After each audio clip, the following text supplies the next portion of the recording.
आपको कल्पना भी नहीं होगी, हमारे यहां जब जय उद्घोष होता है तब हाथ को दोनों ऊपर उठाया जाता है।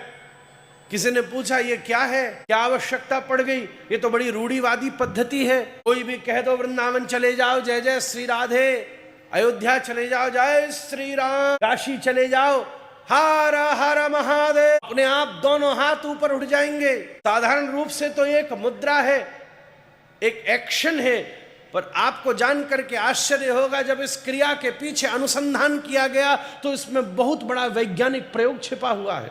हमारे पूरे शरीर ने सिंह साहब गुरुत्वाकर्षण के विरोध में पृथ्वी से ऊपर विकास किया है।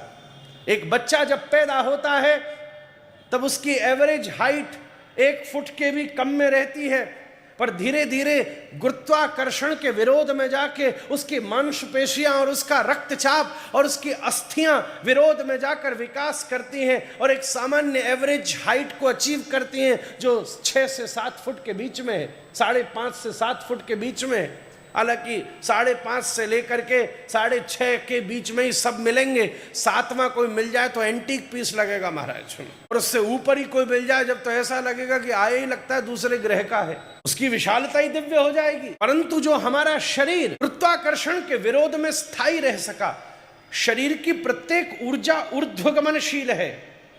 हमारी पलकें गुरुत्वाकर्षण के विरोध में बहुत देर तक ऊपर रह सकती हैं, हमारी श्वास ऊपर चढ़ सकती है, हमारा कंधा धरती से ऊपर की तरफ बढ़ा है, पर इस पूरे अस्तित्व में एकमात्र हाथ है जो स्वाभाविक रूप से ऊपर ज्यादा देर नहीं रह सकते, स्वाभाविक रूप से उनको नीचे ही रखना पड़ेगा। आप अपनी रीढ़ की हड्डी, अपने घोंटू और अपने शरीर को बहुत लंबे समय तक खड़ा रख सकते हैं। अरे खड़े रहने का अभ्यास पुलिस से ज्यादा और किसको होगा। कई बार दिन भर बैठा लो तो समस्या हो जाएगी, पर खड़ा रखो तो कोई समस्या नहीं होगी, उसका भी अभ्यास है। परंतु पनिशमेंट दी जाए तो दोनों हाथ ऊपर कर दिए जाते हैं, वो अस्वाभाविक क्रिया है। कोई 10 घंटे दोनों हाथ नीचे करके खड़ा रहे तो स्वभावता से खड़ा रह सकता है, पर कोई 10 घंटे तक दोनों हाथ ऊपर करके खड़ा किया जाए तो अस्वाभाविक हो जाएगा। शरीर पर 2 प्रकार की गुरुत्वाकर्षण का प्रभाव है, एक वो जो धरती की गुरुत्वाकर्षण है और एक वो जो अंतरिक्ष की गुरुत्वाकर्षण है जो धरती को भी सूर्य से एक विशेष दूरी पर स्थापित रखती है। उन दोनों के प्रभाव से व्यक्ति का शरीर खिंचता है, पेड़ खिंचते हैं, तब वो विरोध गुरुत्वाकर्षण के अपनी ऊर्जा को स्थापित करती है। जब हम अपने हाथों को धरती की तरफ रखते हैं तब हमारे शरीर के ऊपर 70% धरती के गुरुत्वाकर्षण का प्रभाव होता है और अंतरिक्ष के गुरुत्वाकर्षण का प्रभाव 30% तक होता है। ये हाथ नहीं है, मनोविज्ञान और गौतमीय तंत्र के अनुसार ये लीवर के समान है। जब हम इन दोनों हाथों को धरती से आसमान की तरफ ले जाते हैं तब धरती के गुरुत्वाकर्षण का प्रभाव 30% रह जाता है और अंतरिक्ष के गुरुत्वाकर्षण का प्रभाव 70% हो जाता है। तभी तो हम अप्राकृतिक परम पुरुष के आवाहन में उत्तोलित बाहु होकर जय जयकार करते हैं। भारत का व्यक्ति बोलता है हर हर महा, ये उद्घोष उसके भीतर की ऊर्जा को स्थापित करता है।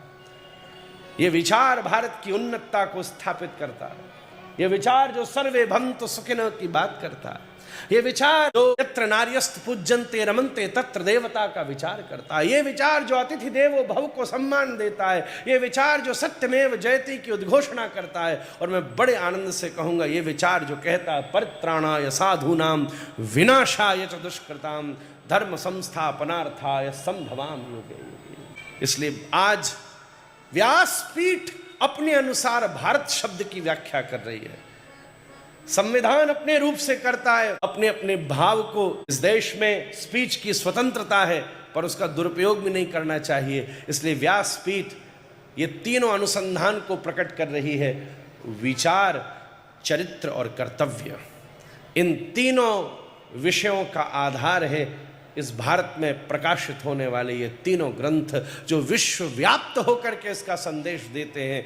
भ से भारत, र से रामायण और त से भगवत गीता। इन तीनों का अनुसंधान करके व्यक्ति अपने उत्कर्ष की बोध को प्राप्त कर सकता है। अतः ऐसी अद्वितीय ये धारा अनेकानेक रूपों में उच्चतम भाव से परिभाषित होने की आवश्यकता मांगती है।